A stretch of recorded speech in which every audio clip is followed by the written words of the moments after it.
കുറച്ച് ദിവസമായി വൈകിട്ട് ചായക്കടിക്ക് എന്തെങ്കിലുമൊക്കെ ഉണ്ടാക്കിയിട്ട് വേറൊന്നും കൊണ്ടല്ല 2 ആഴ്ച കൊണ്ട് ഇവിടെ ഭയങ്കര ചൂടാണ്.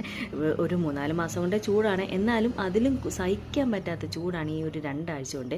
എനിക്ക് തോന്നുന്നു ഈ അണയാൻ പോകുന്ന നാളാളിക്കത്തുനിന്ന് കേട്ടിട്ടില്ലേ, എനിക്ക് തോന്നുന്നു അതാണ്. ഈ തണുപ്പൊക്കെ തുടങ്ങാറായപ്പോഴത്തേനും സൂര്യനങ്ങ് ഭയങ്കര ചൂടാണ് കേട്ടോ, ഒട്ടും സഹിക്കാൻ പറ്റുന്നില്ല. ഇതിപ്പം നവരാത്രിയുടെ അവധിയൊക്കെ ആയതുകൊണ്ട് 2 പേരും വീട്ടിലുണ്ട്. അപ്പോൾ പിന്നെ വൈകിട്ട് കളിയൊക്കെ കഴിഞ്ഞ് കയറി വരുമ്പോഴത്തേനും 2 പേർക്കും വിശപ്പാണ് കേട്ടോ. അപ്പോൾ ഇന്നലെ ചിക്കൻ വാങ്ങിക്കൊണ്ട് വന്നപ്പോൾ അതിലൊരു 3-4 പീസ് ഞാനെടുത്ത് മാറ്റി വെച്ചിരുന്നു, എന്തെങ്കിലും ബർഗറോ പിസ്സ എന്തെങ്കിലും ഉണ്ടാക്കാമെന്ന്. പക്ഷേ ഒരാൾക്ക് ഒറ്റ നിർബന്ധം ചിക്കൻ കട്ലേറ്റ് കഴിക്കണമെന്ന്. എന്നാൽ പിന്നെ ഞങ്ങൾ ചിക്കൻ കട്ലേറ്റ് റെഡിയാക്കാമെന്ന് വിചാരിച്ചു.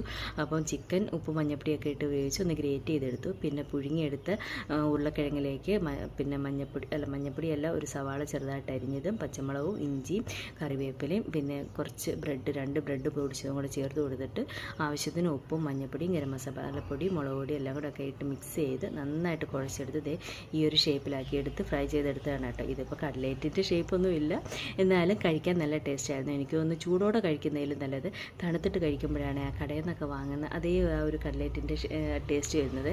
അപ്പം വീഡിയോ ഇഷ്ടപ്പെട്ട ലൈക്ക് ചെയ്യണേ.